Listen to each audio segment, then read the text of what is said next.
Welcome to the show, Tommie Rae Brown. Born in Las Vegas, a musician and singer-songwriter since the tender age of 14, you moved to LA forming an all-female band, Hardly Dangerous, with which you had much success, returning to Vegas to sing for Pearl, which is the Janis Joplin tribute show. You were a Janis Joplin impersonator in Legends in Concert. During a show in Vegas, James Brown saw you perform and asked if you were interested in becoming a backing singer on the road with him. That was in 1996. There followed a relationship and marriage to James Brown. You're currently a singing and performance coach at the Sound Bank in London, where you're also an ambassador teaching young children to become singers, writers, influencers and broadcasters, as well as engineers. There's loads to talk about with you, Tommie. Thank you so much for joining us. Please do tell us more. Well, I live in London. My son is in South Africa at the moment. My son was recently signed to the Scorpion Music Group, which is Bob Marley, the Marley family's label. And so he's out there working hard on writing music. He's got a record deal and he's having a great time. It's the first time I've been without my son for a while, but things are good. I work with kids. The Sound Bank is it used to be a Barclays Bank. In fact, our vocal booth is the actually place where they used to throw all the money in. So when I get my students through, like I'll take them through the whole rap, like I take them to the beginning, first teach them to sing if they can't, teach them how to write a song, then take them into another room where they're live and they hear themselves back. People don't often find it hard to listen to themselves and kind of it scares them, you know. So I get them used to that. And then we write a song and then we go to the next room and we record it. And then they go in that vocal booth where all that money was dropped. I said, there's the money now. Go make some hits. That's it. There you go. There you go. Yeah, so it's really kind of cool. The doors are like really thick and they weigh, a ton. But it's a really great place. And it's funded by lots of different great organizations, mostly the Windrush organization, which is the organization of Jamaican people and all the people that came from England. And so we have all the schools and kids. And we have a podcasting area where after they record the song and they hear it, they get to talk about it in a podcast and interview each other and learn how to be podcasters and influencers if that's what they choose to do. There are options for learning how to be an engineer or a producer or songwriter, singer, anything. It's kind of available to any of the kids that come from the schools. And that's what I do for fun. And then I have my band. I have a gospel blues, rock and roll, kind of heavy country blues gospel band. Wow. With 4 amazing sisters, my soul sisters from the church, and they're really, really, really amazing singers. And that's called The Future Shape of Sound. And we play all the festivals. Like last year, we did Glastonbury twice, and we did all the festivals, and we'll do them all again this year. Yeah. We just got added to Shambhala recently, which is, I believe, more of like a female energy type of a thing, but it's really great. It's a great band, and we're recording our album right now. So I'm very excited. I'm in the studio now writing new music, that's my favorite thing to do. I'm just kind of learning how to not have to be mom all the time. We've got, plenty of people to take care of them there, and starting to work on myself, which is scary, but also interesting. How young were you when you bit the bug of music? Well, my mom was a country western singer in Las Vegas, and that's how her and my father met. My father was a police officer and a security guard. He was the head of security at the Marina Hotel, and my mom was a local singer in Las Vegas. And I think it just came into me because I've been wanting, I just knew I was always going to be a singer, and I started running away very young. I came from an abusive stepfather that stepped into the picture when my father left. And so I ran away several times. I ran away to Hollywood a few times.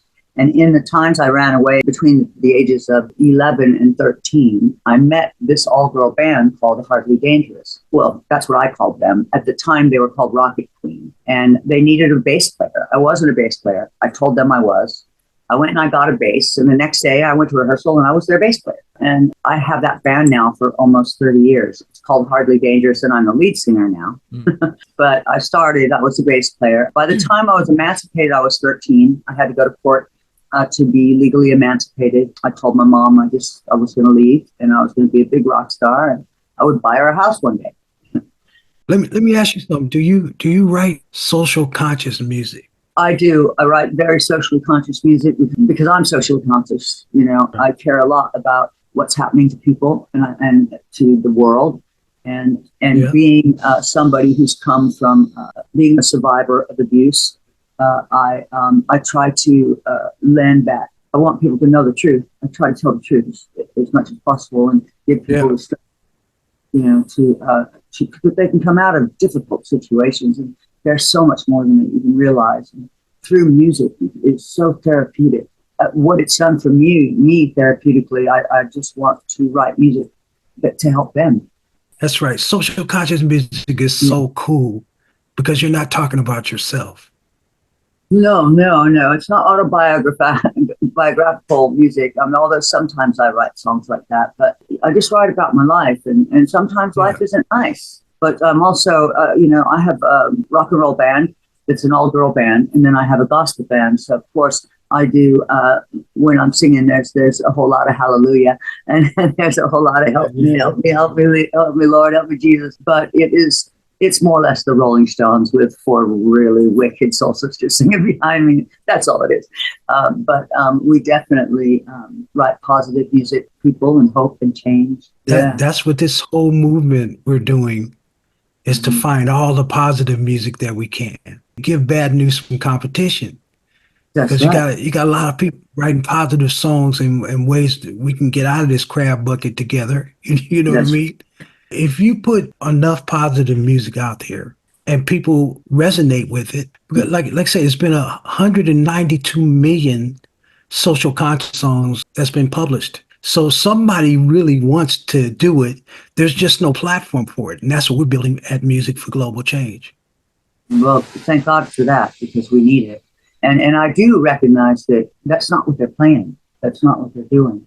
I mean, in my son's contract, it's written that his stuff must be socially aware. And it's written, I mean, that, you know, no bad language, no drugs, no illicit, because that's not what he's about. My son's a very peaceful writer himself. He writes a lot about the world and change. Like his dad, because James wrote some serious social conscious songs way before. Come on now, you right? Yeah. And you know, I mean, I'm saddened that he didn't get as much credit and get on up in the film as he should have. I was a consultant on the film, and I did all I could to do what was right on my part, and that was by taking every single curse word out, because my husband did not curse. And they had every other MF ever. I'm sorry that my husband didn't speak like that, and I won't sign that. No, he always, no matter where we were, he would come home to give away toys to kids, you know, and on Christmas, and no matter where we were touring, and we were always touring. We would come home to give away turkeys to people on Thanksgiving, and all of his songs, all about education. All about social conscious songs. Yeah, everything. Say it loud, I'm black and I'm proud. Even that song Think, or I'm All Alone, where he stood that video. Have you ever seen the video where he sings and there's all these white folks standing around him and he's walking through them and he's singing and he's saying, just think, people, come on, people, nobody's listening, what's happening? And everybody's just kind of just turned off like robots. And he did this in the 1960s, you know? It's like, I mean, come on. I mean, he's my hero. He blew my mind. My mom took me to see James Brown when I was 10 years old, right? And there was one sister that lived about 2 blocks from us, my mom's house. And every time James would play Oakland, he would always go to her house about 2 hours before. And he'd bring us ice cream. And that was Vonnie Hilton Sweeney. She did all of the pre-Grammy parties. She did all of those, like with Shaka Khan and all that. Yeah, ice cream. But all the kids knew that when James Brown's coming to play Oakland, he's going to stop by her house, right? Yeah. We'd be playing in front of the apartment building, anything, right? To get his attention and stuff like that, right? But no, I remember that. It's crazy. Oakland was incredible at that time. It was. Who were some of your social conscious music heroes? Well, I would have to say James Brown, number one, Bob Marley, Earth, Wind and Fire. They were very socially conscious, if you listen to their words. Billie Holiday, because of the struggles that she went through. Nancy Wilson, Nina Big Simone. Janis Joplin, yes, Nina Simone, absolutely. I'm a big fan of hers, and she didn't take no mess at all. I mean, she just said it how it was, blatantly honest about how they treated her and how she felt about it. She was powerful against the struggle, And Tina Turner, with abuse. I mean, she was the one that came out, and said, "Lo, this stuff happened." It was brave of her to do so, and I knew them both. The times it really shook me up was because I was here around the Vietnam War, right? Mm-hmm. And to see a Marvin Gaye "What's Going On" album, and I love that story because Berry Gordy said, "So what you gonna do now? These women going crazy, man. What you gonna do?" He said, "No, I got to talk about this war, man. I got to tell people what's going on." That's where the title came from. That's right. I got to tell people what's going on. And that turned out to be the biggest album that he's ever wrote. Ever done. Yeah. And even the stuff he did with Tammy Terrell was also social conscious, because he was, giving, they're talking about, on the streets when I was born. They're talking about the way that they were living at the time, but they were still nothing. There was no mountain high enough. There was no, it was all socially conscious. It was just, telling them there was nothing you could do to hurt us. We want to find 1 million bands writing social conscious songs. You're going to do that. Start doing our own festivals with people doing some positive music. I think that's a great idea. I think that's fantastic. And I don't think it's going to be hard. I don't think it's going to be hard for you at all, really. I mean, these kids today are really switched on. They are. I'm a vocal coach, and I teach a lot of kids. And they really want to change things. And they're really hip to global warming. They care a lot. This new generation of kids, like my son's generation, they really care, and they're listening, and they aren't watching and playing games. Or I took my son's games away when he was 9, so he just plays music. He doesn't play games. He switched on, and all of his friends, they're very, very conscious about what's happening in the world today, and it's quite a shame what's happening. And music is. It's like we used to be able to get James Brown when he could stop a city from burning. He could stop Boston from burning. They would follow Martin Luther King, because if you could stop a riot, you could start a riot. This is their mentality. When no, all they wanted to do was change things. So there's no reason to riot. He used music to stop a lot of social issues, right? That's right. That's right. And I think music might be the only way to do that, because it's the only thing that everybody is listening to. They aren't listening to the politicians because they don't believe them. They don't trust them. And they aren't raised in politics unless they're in a family of politicians. So they don't really watch that, but they listen to the music and they know every word, and they write music. And now that they can create it with this new technology of not having to actually learn how to play a guitar, they can actually, do it and create whatever they want. I just want to talk a little bit more about Soundbank, really. How long's the process? How many kids you have at one go? Okay, we usually take them about 3 months at a time, depending on the grant, anywhere from 3 months to 6 months. Okay. And we can have anywhere from 5 students to 30 students. It depends on how many bring to school, but we've had 30 students in there, and we just break them up into teams and take them all through the process. And it's really beautiful, because when they finally realize that they can sing, and they can hit those notes, just their eyes light up. And, it's just, it's amazing. Like when they realize it, I'm like, singing is just talking longer. You just have to know the notes. So you have to do a little bit of learning. And then once you do, anybody can sing anywhere. You just have to, what are you going to sing about? So I try to make that part of what I teach as well. Is what are you saying? Do you know Seth Riggs? Seth Riggs, actually, I trained with Seth Riggs when I was with Madonna, with Maverick Records. And Seth Riggs, that was an expensive lot of lessons. But yes. Michael Jackson was taking lessons from him 2 weeks before he died. And I'm thinking, damn, Michael, you had a lot of records out even before you started taking lessons with Seth, Yeah. It's amazing, man. But Madonna worked with Seth as well. Seth worked with everybody. With everybody. Yeah. Wow. And I got a friend you should meet too. Robin D. He's in Salzburg. Okay. And he trains a lot of those singers for the Eurovision. Oh, that's great. That's really going on big right now. They've got all kinds of things going on with Eurovision. Yeah. And it's peaceful music. It's socially conscious music, and it's happy music. The thing about Eurovision is it's you can't even get mad at it because it's just giving so much joy. You know? Yeah. Joy and like fun. the rainbow of music. Yeah. It's great. I love it. Me too. Like, if you can, and pull up some of your social conscious. See, I was writing songs about issues for a long time, but the only thing is when I started doing positive social conscious music, that's when it went to a whole nother level because you can take all the spirit out of the room. If people are all negative in there, you come in and you can change the room. Just like church. That's right. See, people get so hung up on it. Yeah. And it's so easy. The spirit it's not about church, it's not about religion or sex or whatever you are. It doesn't matter. It's the spirit of loving and giving and emotion and joy and emotion. Yeah. And expressing that in a healthy way, regardless of what you've been through, because times are hard, and You know what's so funny? We used to go to church on Sunday, and you think you're going to be sitting there. You go in and you sit down and stuff, everything's cool. But when that music come on, you're not going to be able to see. Gotta get up. We used to go to church every Sunday, but he'd be standing up the loud and say, "Well, Lord, tell me, well." And I'm like, "James, you're louder than the preacher, baby." What part of the state you from? I was born in Vegas and raised in Los Angeles. But when I met James Brown, I moved to South Carolina, Augusta, Georgia. That's a culture shock from Vegas, ain't it? Yeah, it was kind of crazy. I mean, when I met him, he had a show like in 2 days at the Mason Hall in San Francisco.